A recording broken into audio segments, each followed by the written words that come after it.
नमस्कार, KP news के bulletin में आपका स्वागत है। मैं हूं अश्विनी आपके साथ। आइए एक नजर डालते हैं आज की सुर्खियों पर। कलबुर्गी जिला स्वास्थ्य अधिकारी डॉक्टर रतिकांत स्वामी ने 3 जनवरी को कार्यभार संभाला। मध्याह्न भोजन और इंदिरा कैंटीन में बाजरा शामिल किया जाएगा, कर्नाटक के मुख्यमंत्री के निर्देश। देवेगौड़ा का आरोप, कर्नाटक में कांग्रेस सरकार ने 5 राज्यों के हालिया चुनाव में जनता का पैसा खर्च किया। ईडी पर हमले को लेकर तृणमूल पर बरसे अधीर रंजन। दिल्ली सरकार के अस्पतालों में मिल रही थी घटिया दवाई, केंद्र ने दिए सीबीआई जांच के आदेश।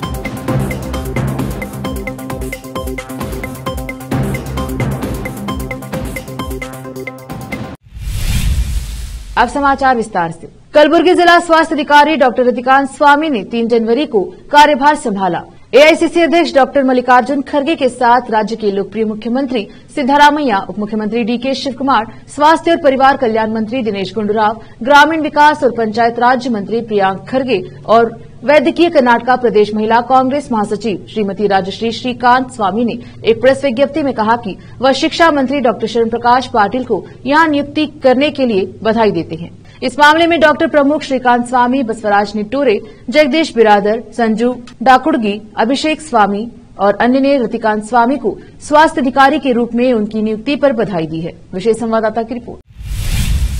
बीदर विश्वविद्यालय में वर्ष 2023-24 के लिए मास्टर के पहले चरण की प्रवेश प्रक्रिया समाप्त हो गई है और आवेदकों को बीदर विश्वविद्यालय के मुख्य परिसर और बीदर विश्वविद्यालय के तहत कॉलेजों में रिक्त सीटों के लिए आवेदन करने के लिए आमंत्रित किया जाता है और इच्छुक लोगों को सूचित किया जाता है कि वे बीदर विश्वविद्यालय में ऑनलाइन आवेदन करें। आवेदन 6 जनवरी 2024 से 12 जनवरी 2024 तक जमा किया जा सकता है। भरे हुए आवेदन की हार्ड कॉपी दिनांक 12 जनवरी 2024 तक विश्वविद्यालय में जमा करने का निर्देश दिया गया है। प्रवेश प्रक्रिया 17 जनवरी 2024 और 18 जनवरी 2024 को आयोजित की जाएगी। अधिक जानकारी के लिए बीदर विश्वविद्यालय की वेबसाइट http://biudidii.inthi.nacchidi.gov.it पर आवेदन कर सकते हैं। विशेष संवाददाता की रिपोर्ट।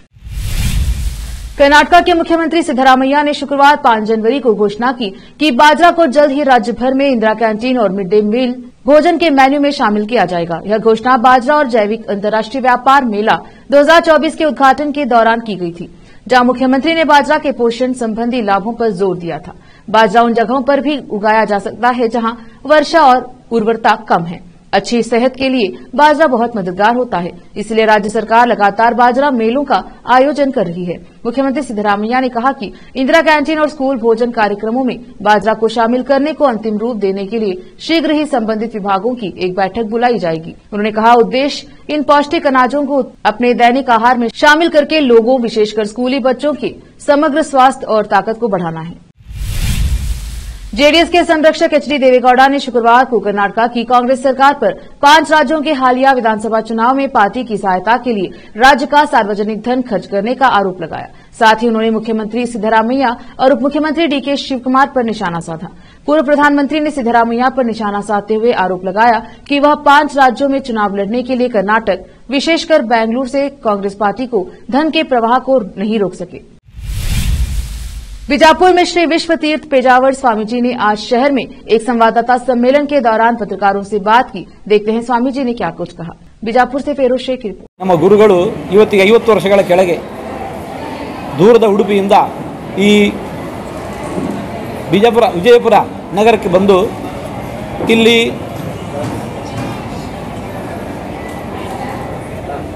ಧಾರ್ಮಿಕ ಹಿನ್ನೆಲೆ ಉಳ್ಳಂತಹ ವಿದ್ಯಾರ್ಥಿಗಳು ಅವರ ಧಾರ್ಮಿಕ ಅನುಷ್ಠಾನಗಳಿಗೆ ಕಲಿಯುವ ಹೊತ್ತಿಗೆ ತೊಂದರೆಯಾಗಬಾರದು ಅನ್ನುವ ಕಾರಣಕ್ಕೋಸ್ಕರ ಇಲ್ಲೊಂದು ಮಾಧ್ಯಮ ಮಹಾಮಂಡಲದಿಂದ ವಿದ್ಯಾರ್ಥಿ ನಿಲಯವನ್ನು ಸ್ಥಾಪನೆ ಮಾಡಿದರು। ಇವತ್ತಿಗೆ 50 ವರ್ಷಗಳು ಸಂಧಿವೆಯಾಗಿ ಕಟ್ಟಡ ದುರ್ಬಲಗೊಂಡಾಗ ಅದನ್ನು ನವೀಕರಿಸುವ ತುರ್ತು ಇದೆ ಎಂಬ ಕಾರಣಕ್ಕೋಸ್ಕರ ಇವತ್ತು ವಿಶೇಷವಾಗಿ ಭೂಮಿ ಪೂಜೆ ನಡೆದಿದೆ। ಈ ಕಾರ್ಯದಲ್ಲಿ ಮಂದಿರದ ವಿದ್ಯಾರ್ಥಿ ನಿಲಯದ ನವೀಕರಣದ ಕಾರ್ಯದಲ್ಲಿ ಸಮಾಜದ ಎಲ್ಲರೂ ಕೂಡ ಕೈ ಜೋಡಿಸಬೇಕು ಅಂತ ನಾವು ಸಮಾಜದಲ್ಲಿ रुकते हैं छोटे से ब्रेक के लिए, जल्द लौटेंगे ब्रेक के बाद।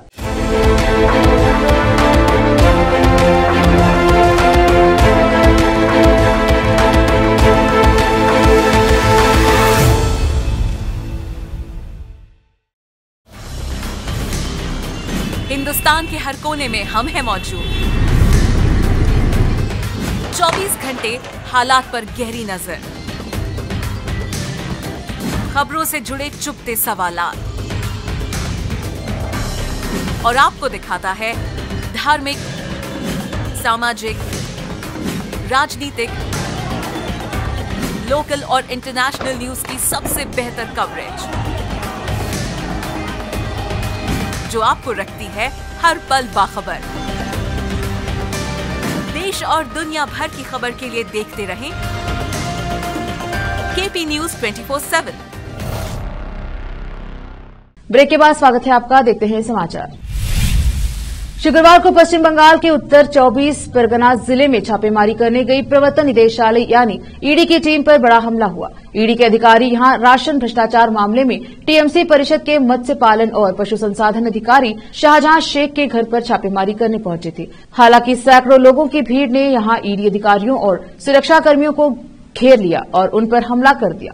अब इस मामले पर कांग्रेस सांसद अधीर रंजन चौधरी ने ममता बनर्जी की तृणमूल सरकार पर बड़ा हमला बोला है। क्या बोले अधीर रंजन? पश्चिम बंगाल में आज ईडी टीम पर हुए हमले पर कांग्रेस सांसद अधीर रंजन चौधरी ने कहा कि सत्तारूढ़ पार्टी के गुंडों ने ईडी अधिकारियों पर जो हमला किया, इससे यह स्पष्ट होता है कि राज्य में कानून व्यवस्था का हाल बुरा होता जा रहा है। अधीर ने कहा कि आज ईडी अधिकारी घायल हुए हैं, कल उनकी हत्या भी हो सकती है, इसलिए ईडी वालों को अब और अधिक फौज के साथ जाना चाहिए। केंद्रीय गृह मंत्रालय ने दिल्ली सरकार के अस्पतालों में घटिया दवाओं की आपूर्ति के मामले की जांच केंद्रीय अन्वेषण ब्यूरो सीबीआई से कराने का आदेश दिया है। सूत्रों ने शुक्रवार को यह जानकारी दी। बता दें कि दिसंबर में दिल्ली के उपराज्यपाल वीके सक्सेना ने गृह मंत्रालय से मामले की सीबीआई जांच की सिफारिश की थी। बता दें कि दिल्ली सरकार के सतर्कता निदेशालय ने गुरुवार को केंद्रीय गृह मंत्रालय को पत्र लिखा था। साथ ही गृह मंत्रालय से यहां राज्य सरकार के अधीन अस्पतालों में घटिया दवाओं की आपूर्ति की जांच सीबीआई को सौंपने का अनुरोध किया था। वहीं आम आदमी पार्टी के नेतृत्व वाली सरकार के सूत्रों ने कहा कि दिल्ली सरकार इस मामले में जांच लंबित रहने तक स्वास्थ्य सचिव को निलंबित करने की सिफारिश उपराज्यपाल वीके सक्सेना से करेगी। इससे पहले स्वास्थ्य मंत्री सौरभ भारद्वाज ने इस मामले को लेकर स्वास्थ्य सचिव के खिलाफ कार्यवाही की मांग की। दरअसल पिछले सप्ताह दिल्ली के उपराज्यपाल सक्सेना ने ऐसी दवाओं की कथित आपूर्ति की सीबीआई जांच की सिफारिश की थी, जो गुणवत्ता मानक जांच में विफल हो गई थी और जिनसे लोगों की जान खतरे में पड़ सकती है।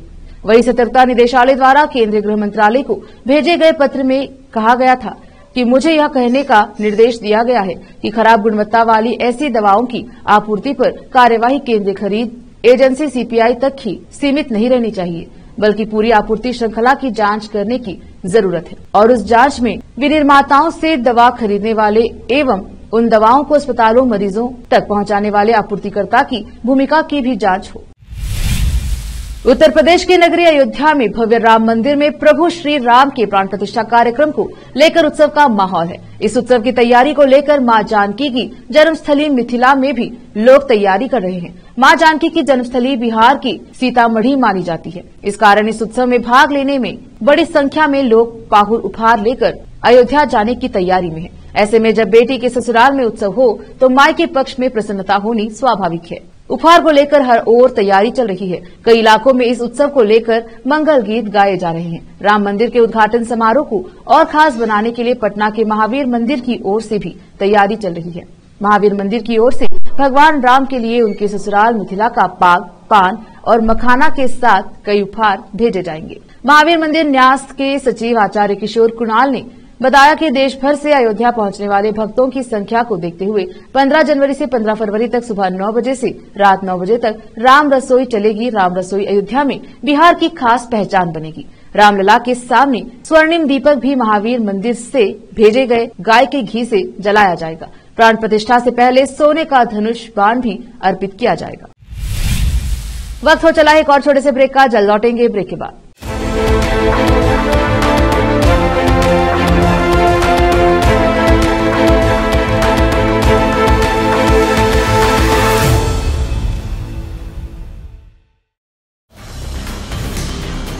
हिंदुस्तान के हर कोने में हम हैं मौजूद।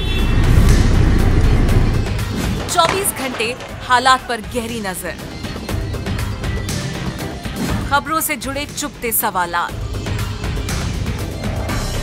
और आपको दिखाता है धार्मिक, सामाजिक, राजनीतिक, लोकल और इंटरनेशनल न्यूज की सबसे बेहतर कवरेज, जो आपको रखती है हर पल बाखबर। देश और दुनिया भर की खबर के लिए देखते रहें केपी न्यूज 24/7। ब्रेक के बाद स्वागत है आपका। देखते हैं समाचार। महाराष्ट्र के पुणे में कुख्यात गैंगस्टर शरद मोहोल की दिन दहाड़े गोली मारकर हत्या कर दी गई। घटना शुक्रवार की है। बताया जा रहा है कि कुख्यात गैंगस्टर शरद मोहोल पर पुणे के कोथरूड इलाके के सुतारदार में दोपहिया वाहन पर आए अज्ञात हमलावरों ने हमला कर दिया। इस घटना में शरद मोहोल को 3 गोलियां लगी थी। गोलीबारी के बाद इलाज के दौरान शरद मोहोल की मौत हो गई। दोपहर करीब 1:30 बजे मोहोल पर करीब 3 से 4 लोगों ने फायरिंग की थी। वरिष्ठ पुलिस निरीक्षक हेमंत पाटिल ने कहा, हमलावरों की तलाश में पुलिस टीमें भेजी गई हैं। प्राथमिक तौर पर यह बात सामने आई कि गैंगवार मामले में यह गोलीबारी हुई है। पुणे पुलिस मामले की आगे की जांच कर रही है। शरद मोहोल के खिलाफ पुणे के अलग अलग पुलिस स्टेशनों में कई गंभीर अपराध दर्ज किए गए हैं। इसी बीच कोर्ट ने मोहोल को कुछ अपराधों में बरी भी कर दिया था। गोली लगने से घायल शरद को इलाज के लिए कोथरूड के एक निजी अस्पताल में भर्ती करवाया गया। गैंगस्टर शरद मोहोल के खिलाफ 15 गंभीर धाराओं में मामले दर्ज किए गए थे। जून 2012 में इंडियन मुजाहिदीन के संदिग्ध सदस्य और आतंकी संदिग्ध कत्ल सिद्दीकी की हत्या का आरोप लगाया गया था और बाद में जून 2019 में उसे बरी किया गया। दिल्ली की पटियाला हाउस कोर्ट ने आज हिजबुल मुजाहिदीन के आतंकी जावेद अहमद मट्टू की 7 दिन की हिरासत दिल्ली पुलिस की स्पेशल सेल को दे दी है। जानकारी दे दें कि दिल्ली पुलिस की स्पेशल सेल ने गिरफ्तारी के बाद हिजबुल मुजाहिदीन के ऑपरेटिव जावेद मट्टू को पटियाला हाउस कोर्ट में पेश किया था, जिसके बाद कोर्ट ने पुलिस को 7 दिन की हिरासत सौंपी है। बीते दिन 4 जनवरी को दिल्ली पुलिस ने आतंकी जावेद अहमद मट्टू को गिरफ्तार किया। आतंकी मट्टू पर सुरक्षा एजेंसियों ने 10 लाख का इनाम घोषित कर रखा था। इसका नाम जम्मू कश्मीर में आतंकी हमलों के कई मामलों में शामिल है। आतंकी मट्टू जम्मू कश्मीर के सोपोर का रहने वाला है। जावेद मट्टू ने साल 2009 से ही हिजबुल मुजाहिदीन से जुड़ा था। साथ ही सुरक्षा एजेंसियों के टॉप 10 आतंकी लिस्ट में भी शामिल है। आतंकवाद को पालने पोसने वाला पाकिस्तान अब खुद अपने ही जाल में फंस चुका है। पाकिस्तान में आए दिन आतंकी हमले हो रहे हैं। ताजा मामला बारूदी सुरंग में विस्फोट का है। जानकारी के अनुसार पाकिस्तान के उत्तर पश्चिम खैबर पख्तूनख्वा प्रांत में बारूदी सुरंग विस्फोट में 3 बच्चों की मौत की खबर है। मिली जानकारी के अनुसार पाकिस्तान के अशांत खैबर पख्तूनख्वा प्रांत में बारूदी सुरंग विस्फोट की चपेट में आने से कम 3 बच्चों की मौत हो गई। ये बच्चे बकरियां चरा रहे थे। इस दौरान यह हादसा हुआ। पुलिस ने शुक्रवार को यह जानकारी दी। पुलिस ने बताया कि अफगानिस्तान की सीमा से सटे वजीरिस्तान कबायली जिले के मीर अली तहसील में बुधवार को यह घटना हुई। बकरी चराते हुए बारूदी सुरंग पर रख दिया पैर और हुआ ब्लास्ट। पुलिस के मुताबिक खजौरी इलाके में ये 3 चरवाहे बच्चे मैदान में बकरियां चरा रहे थे। उसने बताया कि उनके शव पोस्टमार्टम के लिए अस्पताल भेजवा दिए गए हैं। उसके मुताबिक किसी भी संगठन ने इस घटना की जिम्मेदारी नहीं ली है। उत्तर कोरिया के नेता किम जोंग उन ने दक्षिण कोरिया के साथ लगने वाली समुद्री सीमा में 200 से अधिक गोले बरसाकर हड़कंप मचा दिया है। दक्षिण कोरिया ने आनन फानन में समुद्री सीमा के आसपास बसे इलाकों को खाली कर दिया है। उत्तर कोरिया की ओर से अचानक की गई इस कार्यवाही पर जापान, अमेरिका समेत कई देशों की बारीक नजर बनी हुई है।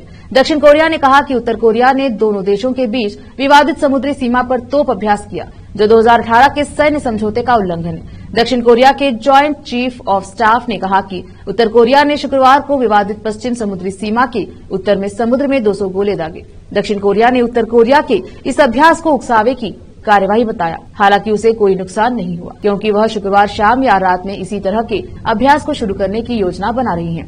वहीं उत्तर कोरियाई नेता किम जोंग उन ने अधिकारियों को मिसाइलों के लिए मोबाइल लॉन्च वाहनों का उत्पादन बढ़ाने का आदेश दिया। फिर से एक नजर आज की सुर्खियों पर। कलबुर्गी जिला स्वास्थ्य अधिकारी डॉक्टर रतिकांत स्वामी ने 3 जनवरी को कार्यभार संभाला। मध्याह्न भोजन और इंदिरा कैंटीन में बाजरा शामिल किया जाएगा, कर्नाटक के मुख्यमंत्री के निर्देश। देवेगौड़ा का आरोप, कर्नाटक में कांग्रेस सरकार ने 5 राज्यों के हालिया चुनाव में जनता का पैसा खर्च किया। ईडी पर हमले को लेकर तृणमूल पर बरसे अधीर रंजन। दिल्ली सरकार के अस्पतालों में मिल रही थी घटिया दवाई, केंद्र ने दिए सीबीआई जांच के आदेश।